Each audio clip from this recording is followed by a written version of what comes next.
Speaker महोदय, जैसा कि सदन के माननीय सदस्यों को ज्ञात होगा, प्रधानमंत्री माननीय श्री नरेंद्र मोदी जी की फरवरी 2025 में अमेरिका यात्रा के बाद से भारत और अमेरिका एक संतुलित और पारस्परिक रूप से लाभकारी द्विपक्षीय व्यापार समझौते का संपन्न करने के उद्देश्य से नियमित रूप से चर्चा करते रहे हैं।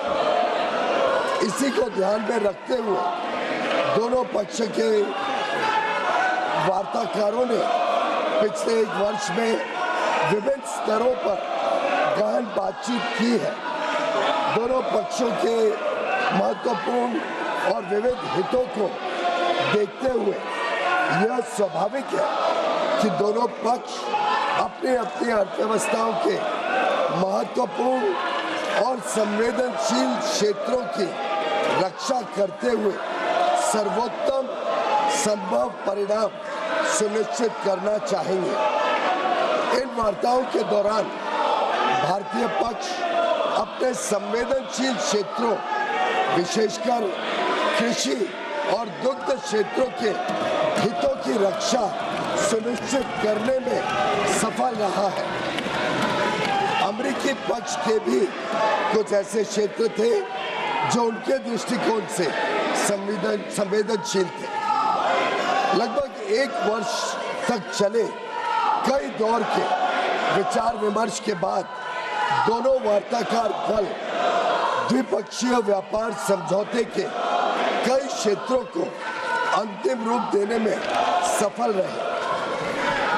2 फरवरी 2026 को प्रधानमंत्री जी और अमेरिकी राष्ट्रपति डोनाल्ड ट्रंप ने द्विपक्षीय और अंतर्राष्ट्रीय महत्व के कई मुद्दों पर फोन पर चर्चा की। इसके बाद राष्ट्रपति ट्रंप ने अमेरिका को किए जाने वाले भारतीय निर्यात की दर घटाकर 18% करने की घोषणा की।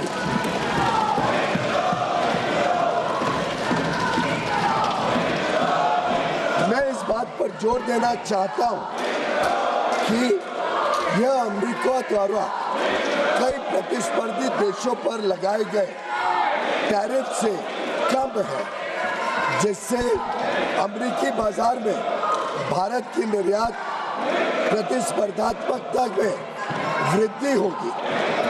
यह समझौता भारतीय निर्यातकों को विशेष रूप से श्रम प्रधान क्षेत्रों और विनिर्माण में महत्वपूर्ण तुलनात्मक लाभ भी प्रदान करता है।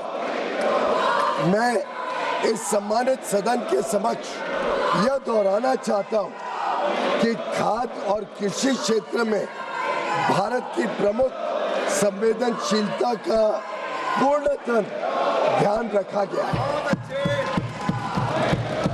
साथ ही यह साझेदारी लघु और मध्यम उद्यमी, MSMEs, उद्यमियों, कुशल श्रमिकों और उद्योग के लिए नए अवसर खोलेगी। उन्नत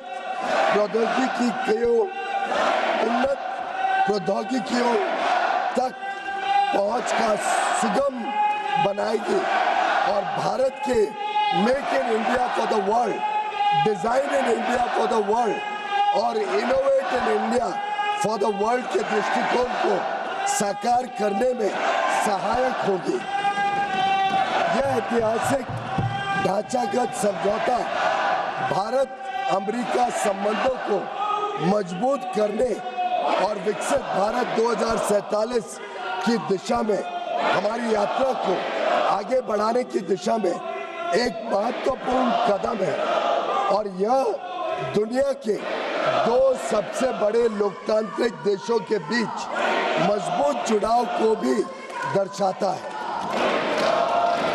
जो स्वाभाविक साझेदार है और साझा समृद्धि के लिए मिलकर काम कर रहे हैं।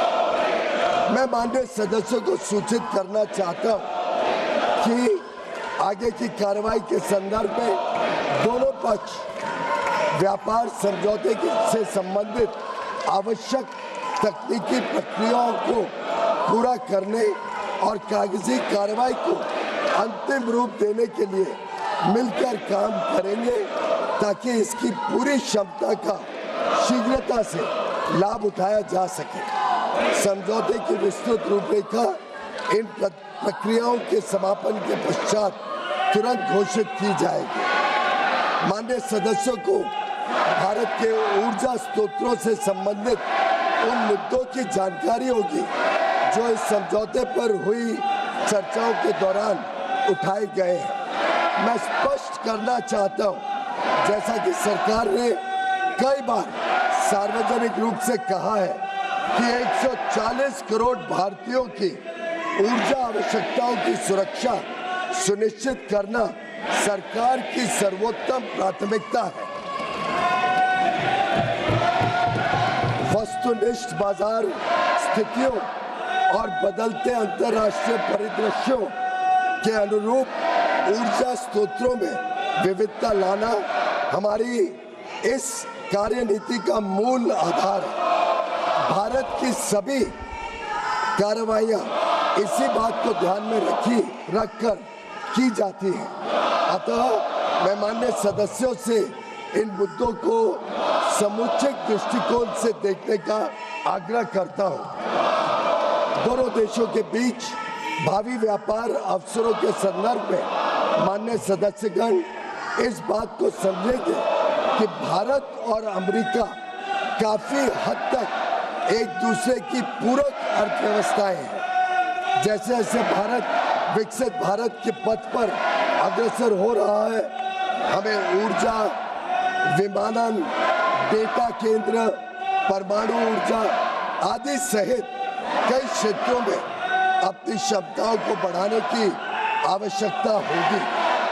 अमेरिका इन क्षेत्रों में दुनिया का अग्रणी देश है, इसलिए हमारे लिए इन क्षेत्रों में व्यापार की संभावनाओं पर ध्यान केंद्रित करना स्वाभाविक है, जिससे न केवल हमारी खरीद में बल्कि हमारे अपने निर्यात में भी विस्तार होगा। हमारा अनुमान है कि तुलनात्मक लाभ के परिणाम स्वरूप कई क्षेत्रों में भारत का निर्यात अमेरिका में भी काफी बढ़ेगा।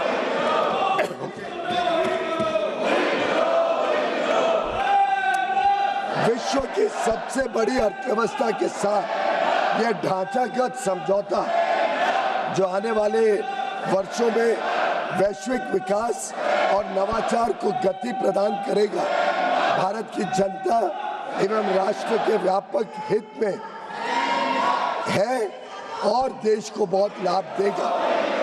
यह विकसित भारत और आत्मनिर्भर भारत दोनों को सशक्त बनाता है। हम अपने देश के लिए माननीय प्रधानमंत्री जी के इस दृष्टिकोण को साकार करने की दिशा में निरंतर कार्य करते रहेंगे। धन्यवाद।